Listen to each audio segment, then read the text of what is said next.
नमस्कार दोस्तों, आज हम सुनेंगे कबंध का वध। चलिए शुरू करते हैं। इस प्रकार पक्षीराज जटायु के लिए जलांजलि दान करके वे दोनों रघुवंशी बंधु सीता की खोज में दक्षिण दिशा की ओर चले।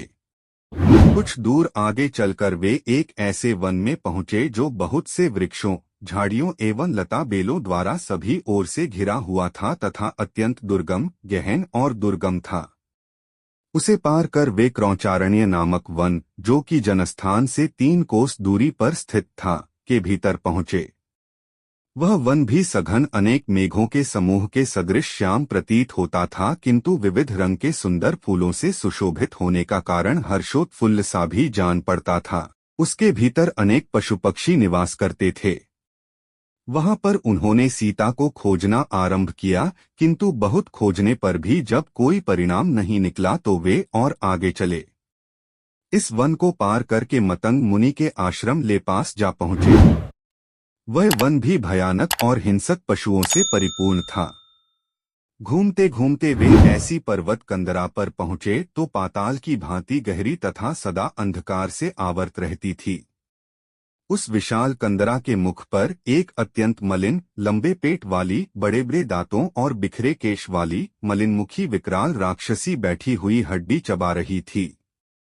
राम लक्ष्मण को देखकर वह अट्टहास करती हुई दौड़ी और लक्ष्मण से लिपट कर बोली, आओ हम दोनों रमण करें। मेरा नाम अयोमुखी है। तुम मुझे पति रूप में मिले हो और मैं अब तुम्हारी भार्या हूँ। उसकी इस कुचेष्टा से क्रुद्ध होकर लक्ष्मण ने अपनी म्यान से तलवार निकाली और उसके नाक, कान तथा स्तन काट डाले। उसके सारे शरीर पर रक्त की धाराएं बहने लगीं और वह चीत्कार करती हुई वहां से भाग गई। अयोमुखी के भाग जाने के पश्चात दोनों भाई थोड़ी दूर गए थे कि वन में भयंकर आंधी चलने लगी। उन्हें एक भयंकर स्वर सुनाई दिया, जिसकी गर्जना से संपूर्ण वन प्रांत गूंज उठा। सावधान होकर दोनों भाइयों ने तलवार निकालकर उस दिशा में पग बढ़ाए जिधर से वह भयंकर गर्जना आ रही थी। कुछ ही दूर जाने पर उन्होंने गज के आकार वाले बिना गर्दन के कबंध धड़मात्र राक्षस को देखा। उसका न तो गर्दन था और न ही मस्तक। उसके पेट में ही उसका मुंह बना हुआ था और छाती में ललाट था, जिसमें अंगारे के समान दहकती हुई एक ही आंख थी। वह दोनों मुट्ठियों में वन के जंतुओं को पकड़े इनका मार्ग रोके खड़ा था। राम लक्ष्मण को देखते ही उसने लपक कर दोनों को एक साथ ही बलपूर्वक तथा पीड़ा देते हुए पकड़ लिया और बोला, बड़े भाग्य से आज ऐसा सुंदर भोजन मिला है। तुम दोनों को खाकर मैं अपनी क्षुधा शांत करूंगा। इस आकस्मिक आक्रमण से लक्ष्मण किंकर्तव्य विमूढ़ हो गए, परंतु रामचंद्र ने बड़ी फुर्ती से उस राक्षस की दाहिनी भुजा काट डाली। लक्ष्मण ने भी क्रोधित होकर उसकी बाईं भुजा को काट दिया। वह चीत्कार करता हुआ पृथ्वी पर गिर पड़ा। पृथ्वी पर गिरकर उसने पूछा, वीरों, आप दोनों कौन हैं?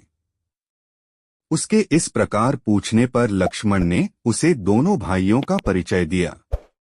उनका परिचय सुनकर कबंध ने राम से कहा, महाबाहु राम, पूर्व काल में मैं अत्यंत पराक्रमी था, किंतु पराक्रमी होते हुए भी राक्षस रूप धारण कर ऋषियों को डराया करता था। एक बार क्रोधित होकर स्थूलशिरा नामक महर्षि ने मुझे राक्षस हो जाने का शाप दे दिया। शाप मुक्ति के लिए मेरे द्वारा प्रार्थना करने पर उन्होंने बताया कि जब राम तुम्हारी भुजाओं को काट देगा तो तुम्हारी मुक्ति हो जाएगी। मेरी वीडियो सबसे पहले देखने के लिए सब्सक्राइब बटन को दबाएं और साइड के बेल आइकन को ऑन कर लें सबसे पहले सारी वीडियो देखने के लिए।